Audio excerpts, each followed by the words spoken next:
सीताया पतये नमः। अखंड मंडलाकारं व्याप्तं येन चराचरं तत्पदं दर्शितं येन तस्मै श्री गुरुवे नमः। मोक्ष मार्ग नेतारं भेतारं सर्वकर्माणां જ્ઞાતારમ સર્વ તત્વાનામ તસ્મૈ શ્રી ગુરુવે નમઃ। આજે જ્યારે મોટા માત્રા મધ્યે આદરણીય શ્રી હીરાભાઈ અને એમના પરિવાર દ્વારા આ ઓરડો ભજન ભોજન સત્સંગનો આપણને સૌને લાહો આપ્યો છે, ત્યારે આપણા પણ અહોભાગ્ય છે કે આવો આપણને મોકો મળ્યો છે સંતવાણીનો ભજન ભોજનનો। કહેવામાં આવ્યું છે કે જીવનમાં ભજન અને ભોજન બેય જરૂરી છે। ભોજન ન કરીએ તો જીવતા ન રહીએ, ભજન ન કરીએ તો ક્યાંય ન રહીએ। એ મોકો આપણને મળ્યો છે। એવા પાવન પ્રસંગે ઉપસ્થિત સંતો મહંતો સદગુરુ મહાપુરુષો અધિકારી મહાપુરુષો મહેમાન ભક્તગણ અને સૌ ભાઈઓ બહેનો માતાઓ, આમ તો ભક્તિની વાત કરીએ તો કહેવાય છે કે સદગુરુના ચરણે પણ જઈએ, પણ સદગુરુ ઘણી વખત કહેવાય છે કે મહાપુરુષો પાસે જઈએ તો ઠપકો પણ આપતા હોય છે, એ એની કરુણા છે। હમણાં જ આપણે ભજન સંતવાણી શરૂ થઈ એ પહેલા રામસાગરનો સૂર મેળવવામાં આવ્યો, તબલાનો સૂર મેળવવામાં આવ્યો, હાર્મોનિયમનો સૂર મેળવવામાં આવ્યો। તો આપણને પણ સૂરમાં મેળવવા માટે આ બધું છે, એની કરુણા છે। કબીર સાહેબે કહ્યું છે કે સાધો એ તન ઠાઠ તંબુરે કા ખેંચત તાર મરોરત ખૂંટી, અને સૂરમાં મળી જાય પછી નિક્ષત રાગ હજુરે કા। સૂરમાં મળી જાય પછી એનો રાગ જુદો હોય છે, કારણ કે સુર છે, સ્વર છે એટલે ઈશ્વર છે, ને સ્વર નથી તો નશ્વર છે। એટલે આ પણ સમજવા જેવી વસ્તુ છે, ને દ્રષ્ટિ કોકને જ પ્રાપ્ત થતી હોય છે। કહેવાય છે કે આત્માને જોવા માટે ધ્યાનની આંખ જોઈએ, પરમાત્માને જોવા માટે કદાચ શ્રદ્ધાની આંખ જોઈએ, મહાત્માને જોવા માટે ભક્તિની આંખ જોઈએ। તો ભક્તિની દ્રષ્ટિ પ્રાપ્ત થવી એ ખૂબ મહત્વની વસ્તુ છે। એટલે જ કહ્યું છે કે દેખન કો ઘનશ્યામ કી મૂર્તિ ચાહીએ સૂર કી આંધળી આંખે। એ સદગુરુએ ઘનશ્યામની મૂર્તિ જોવા માટે તો સૂરદાસની આંધળી આંખો જોઈએ। ઋષ્યમુખ પર્વત ઉપર હનુમાનજી મહારાજને સુગ્રીવ બેઠા હતા, રામ લક્ષ્મણ બાજુમાંથી પસાર થાય છે પર્વતની તળેટીમાંથી, ત્યારે સુગ્રીવજી હનુમાનજીને કહે છે જાઓ તો જોઈ આવો તો આ બે રાજકુમારો કોણ જાય છે। એટલે સુગ્રીવજીને હનુમાનજી મહારાજે કહ્યું કે આપને પણ આંખો આપેલી છે, તમે દેખાય છે, તમે જોઈ આવો ને। એટલે સુગ્રીવજીએ સરસ જવાબ આપ્યો કે આંખો તો બધાને હોય છે, પણ દ્રષ્ટિ તો કોકને જ પ્રાપ્ત થતી હોય છે। એટલે દ્રષ્ટિ પ્રાપ્ત થવી એ પણ ખૂબ મહત્વની વસ્તુ છે। અને એટલે જ જનકપુરની અંદર કહેવાય છે કે એક વખત દુષ્કાળની પરિસ્થિતિ આવી, કોઈકને પ્રશ્ન થયો કે અહીંયા પણ જનક જેવા, જનક વિદેહી કહેવાય, એમનું શાસન છે, ગુણીજન ભક્તિમય વાતાવરણ છે, એની પ્રજા પણ સરસ ભક્તિ કરે છે, તો છતાં પણ અહીંયા દુષ્કાળ કેમ? તો કે કંઈક ઘટે છે। કારણ કે દુષ્કાળની પરિસ્થિતિ ક્યારે હોય કે વરસાદ ન વરસ્યો હોય ત્યારે। એટલે કહેવાય છે કે વર્ષા ઋતુ રઘુપતિ ભગતિ તુલસી સાલી સુદાસ રામ નામ પર પરન યુગ સાવન ભાદવ માસ। જ્યાં સુધી રામ નામની ભક્તિ નથી ત્યાં સુધી દુષ્કાળની પરિસ્થિતિ છે, એવું કહેવાય છે। એટલે જીવનમાં પરિવર્તન આવવું, ભક્તિ તરફ વળવું એ પણ માણસ માટે ખૂબ મહત્વની વસ્તુ છે।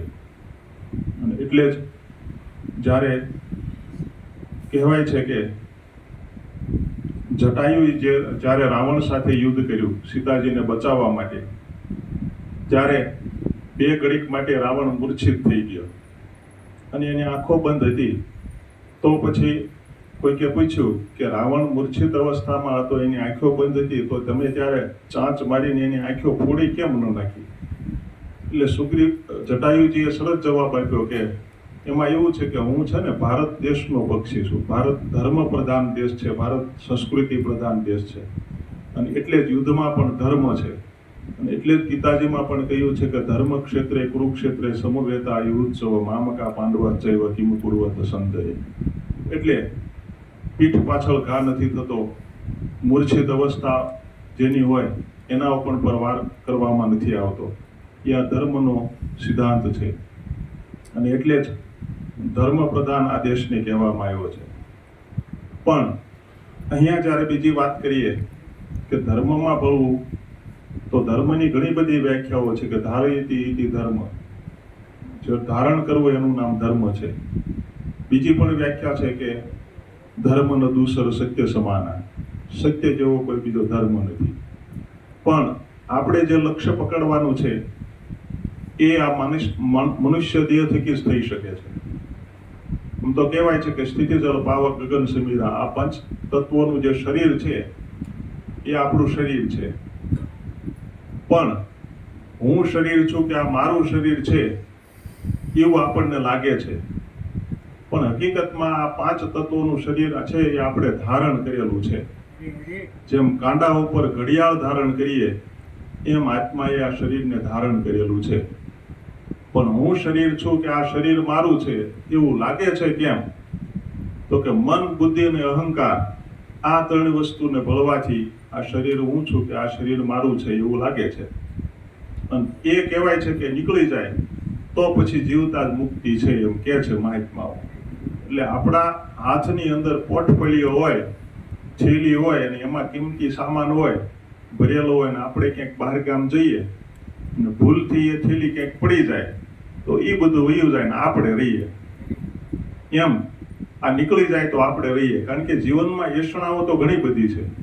3 યશણાઓ આવે જીવનમાં, કે મારા ઘરે દીકરો હોય તો પુત્રેષણા કહેવાય, તો એ કદાચ પૂરી થાય તો બીજી વિદેશણા, કે હું ખૂબ પૈસાદાર થાવ, અને આ 2 યશણાઓ પૂરી થાય તો ત્રીજી એ આવીને ઉભી રહે લોકેશણા, કે હું કહું એમ જ થાય ને મારું કીધું બધા કરે.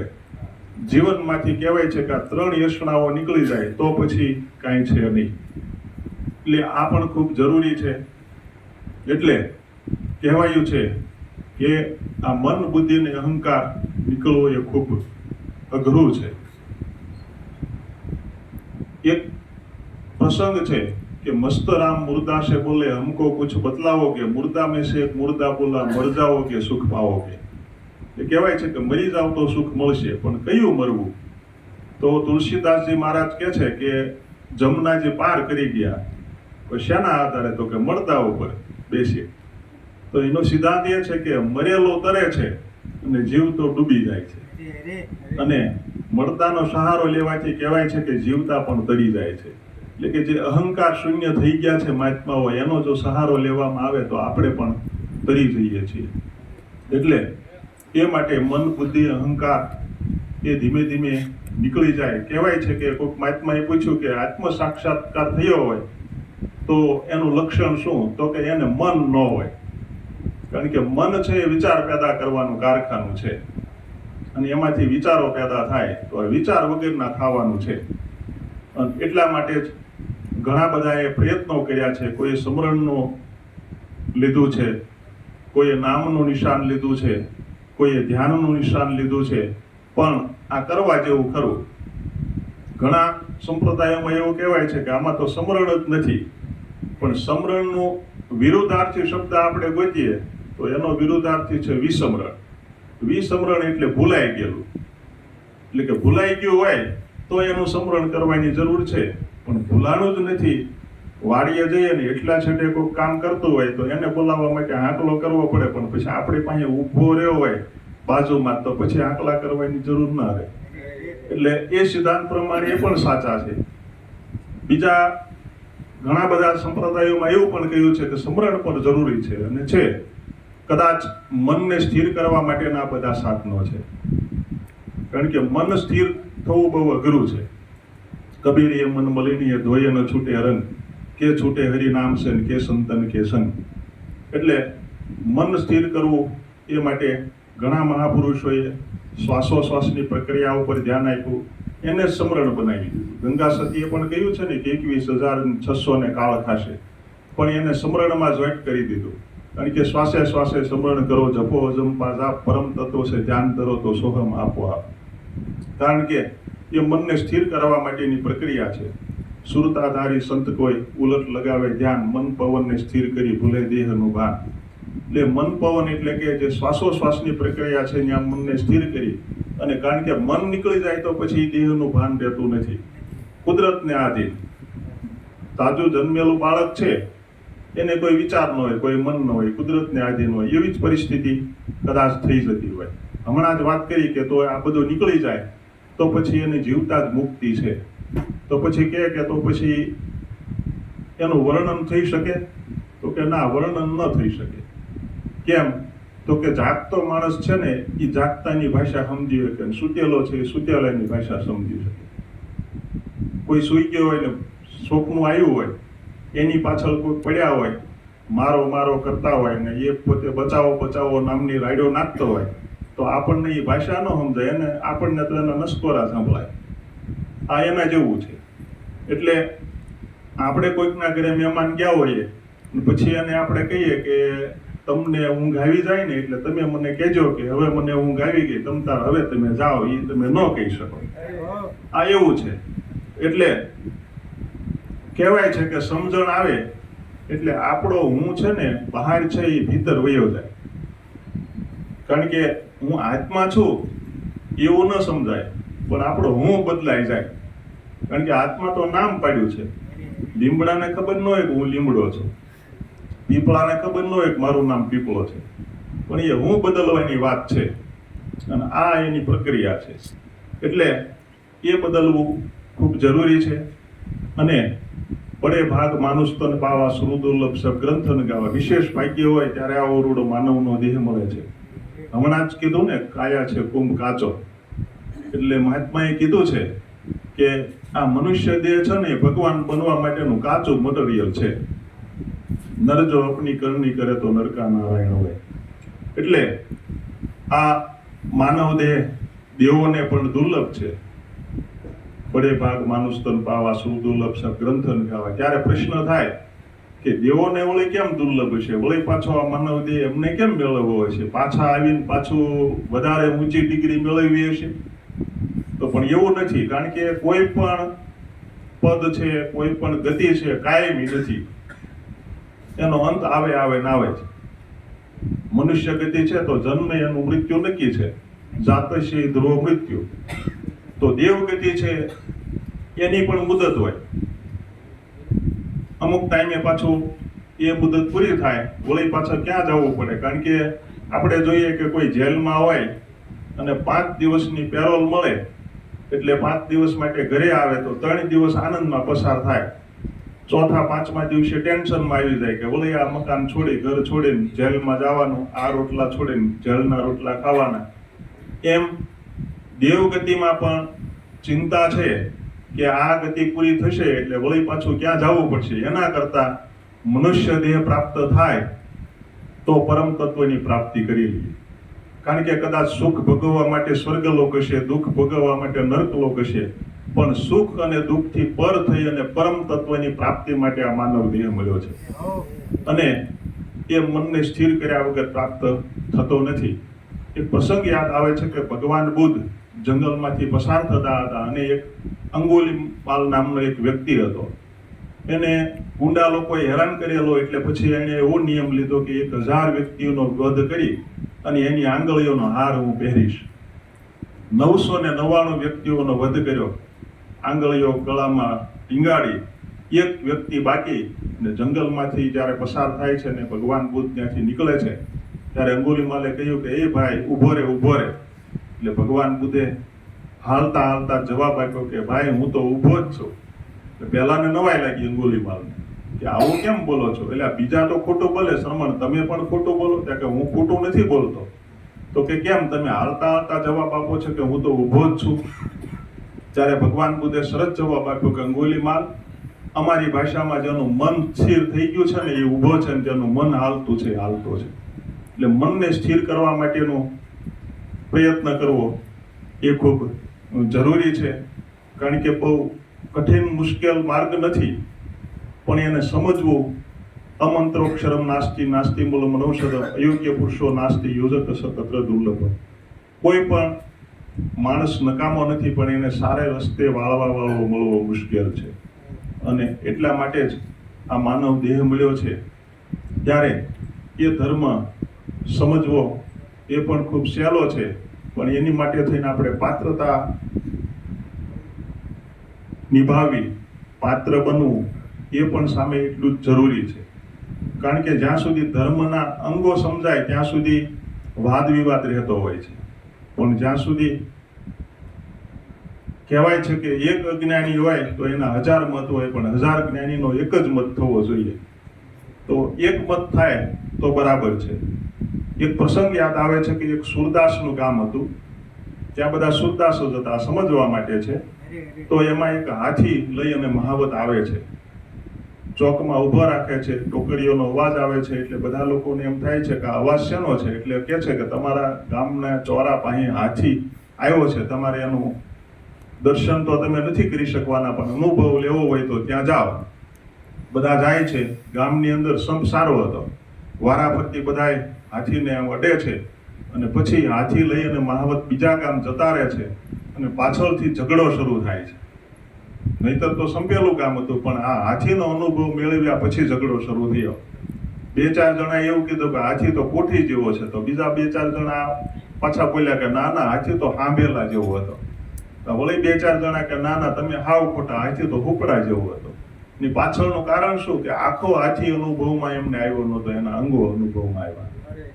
એટલે હવે શું કરવું, તો કે હાથીને પાછો લાવવો પડે અને આમને દ્રષ્ટિ આપવી પડે, તો ઝઘડો મટે. એટલે કહેવાય છે કે દ્રષ્ટિ પ્રાપ્ત થવી એ ખૂબ મહત્વની વસ્તુ છે. નજીક છે, નિયરે સુજત નહીં લાનત એસી જીન તુલસી સંસાર કો ભયો મોતિયા બિન. એટલે તુલસીદાસજી મહારાજે પણ કહ્યું છે કે અજ્ઞાન રૂપી મોતિયો છે ત્યાં સુધી સાચું સમજાતું નથી. અને એના માટે શું કરવું, તો કે ગુરુપદ રજ મૃદુ મંજુલ અંજન નયન અમી દૃગ દોષ વિભંજન. અને એ માટે થઈને સદગુરુના શરણે જવું ખૂબ જરૂરી છે.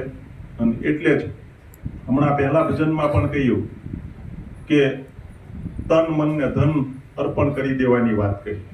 ગોપા ભગતે જ્યારે ભજન વાણી કરી ત્યારે એમાં એ શબ્દો આવ્યા હતા. તો કહેવાય છે કે તો પછી તન મન ને ધન બધું આપી દીધું, તો અહીં રહ્યું શું, તો કે હા, જાણવા વાળો રહ્યો. એટલે જાણપણું છે ને એ જ મહત્વની વસ્તુ છે. કોઈ પણ એક સરોવર હોય કે કોઈ પણ વસ્તુ હોય ને એના કાંઠે ઉભા રહીને તમે ખાલી જ્ઞાતા દ્રષ્ટા રહો તો તમે જ્યાં પહોંચવું હોય ને પહોંચી શકો છો, પણ અંદર ધૂપકો મારી દો તો તમે કરતા ને ભોગતા બની ગયા. એટલા માટે જ જાણપણું એ સાક્ષી ભાવ છે, ને જાણપણું એ જ તમે પોતે છો એવું કહેવાય છે. અને એટલા માટે થઈ અને આ બધા પ્રયત્નો છે, કારણ કે જે પરમ તત્વ છે એ બધું વ્યાપ્ત છે, વ્યાપક છે. એક સોયની અણી મૂકવા બરાબર ખાલી જગ્યા નથી. અને એટલે જ મહાપુરુષોએ કહ્યું છે કે અજ્ઞાનીની પરિસ્થિતિ કેવી છે, તો કે દરિયાની અંદર એક માછલી બીજી માછલીને પૂછે છે કે તું મને દરિયાના દર્શન કરાય. આવી પરિસ્થિતિ છે, કારણ કે એની અંદર જ છે, એની અંદર જ બધા સમાયેલા છે. અને એના દર્શન કરવા માટે બહાર નીકળવું પડે, તો બહાર નીકળીને જઈએ ક્યાં? એટલે કે આ વસ્તુ છે સભર ભરેલી છે, કોઈ પણ અણુ પણ ખાલી નથી. અને એટલે જ અને એ પાછો એનાથી જ બધું થાય છે, પણ કહેવાય છે કે કર્તાના ભાવમાં નથી. જો કર્તાના ભાવમાં હોય તો પછી એના પણ ઉપર કરતા હોય, અધિકારી હોય. એટલે વસ્તુ સ્થિતિ એવી છે કે આ અંજવાળું છે ગલોપનું, અને એ અંજવાળાની નીચે અત્યારે આપણે ભજન સત્સંગ કથા કીર્તન કરી રહ્યા છીએ. અને એને એ અંજવાળું હોય તો અધાર્મિક લોકો, પાપી લોકો પાપ કાર્ય પણ કરતા હોય, તો એને દોષ દેવાય ખરો ગલોપને? એની હાજરી છે પણ એ કર્તાના પદમાં નથી. એવી જ રીતે અકર્તાના પદમાં છે, પણ એની હાજરી સિવાય કંઈ થતું નથી. એક પ્રસંગ યાદ આવે છે કે એક શેઠ હતા અને એમને વ્હીલ બનાવેલું વસિયતનામું, અને એ અવસાન પામ્યા. એટલે પછી પાછળથી બધાએ ભાગ પાડ્યા દીકરા દીકરીઓએ. એમાં એવું લખેલું હતું કે 50% ભાગ છે એ મોટા દીકરાને આપવો, 25% છે એ નાના દીકરાને આપવો અને 20% દીકરીને આપવો. તો બધી મિલકતના ભાગ પડી ગયા, પણ 19 ઊંટ હતા ને એનો ભાગ પડે નહીં. પછી બધા મૂંઝાણા અને એમાં બીજા શેઠ છે એ ઊંટ લઈ અને સવારી કરીને ત્યાંથી નીકળ્યા અને એમણે પૂછ્યું કે આ બધું શું છે, એટલે માંડીને વાત કરી. એટલે કીધું કે અરે એ શેઠ તો મારા ખાસ મિત્ર હતા, હાલ્યો આ મારો ઊંટ તમને આપી દો જો ભાગ પડતા હોય તો. એટલે 20 થયા, તો એમાંથી 50% મોટા દીકરાને એટલે કે 10 મોટા દીકરાને આપ્યા, 25% એટલે કે 5 નાના દીકરાને આપ્યા અને 20% એટલે કે 4 દીકરીને આપ્યા અને એક ઊંટ વધ્યો. એટલે હવે આની કઈ જરૂર નથી, શેઠ તમ તાર લઈ જાઓ. કેમ? તો કે એ ભળ્યો હતો ભાગ પડ્યા. અને એટલા માટે જ કહેવાય છે કે આ 5 તત્વોનું શરીર, 5 જ્ઞાનેન્દ્રિયો, 5 કર્મેન્દ્રિયો એમ કરીને 15 અને મન બુદ્ધિ ચિત્ત અહંકાર આ 4 એટલે 19. પણ 20મું તત્વ જ્યાં સુધી ન ભળે ત્યાં સુધી બધું નકામું છે. છે ન્યારો ન્યારો જ, પણ એ ન ભળે ત્યાં સુધી બધું નકામું છે. એવી જ રીતે આ મનુષ્ય દેહ મોક્ષ મેળવવા માટેનો દરવાજો છે. અને એમાંથી જો આપણે ચૂકી ગયા તો વળી પાછા ફેરા શરૂ. અને એટલા માટે જ કહેવાય છે કે આ 5 તત્વોનું શરીર છે અને એમાંથી મન બુદ્ધિ ચિત્ત અહંકારનું સૂક્ષ્મ શરીર છે.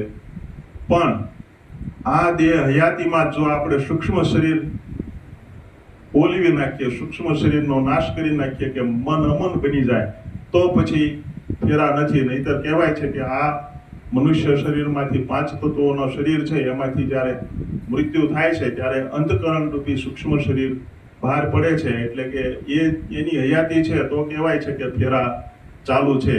પણ આપણે ભજનથી, આપણે સત્સંગથી કે જે કોઈ રસ્તો મેળવવો હોય એનાથી આપણે તરી શકીએ છીએ.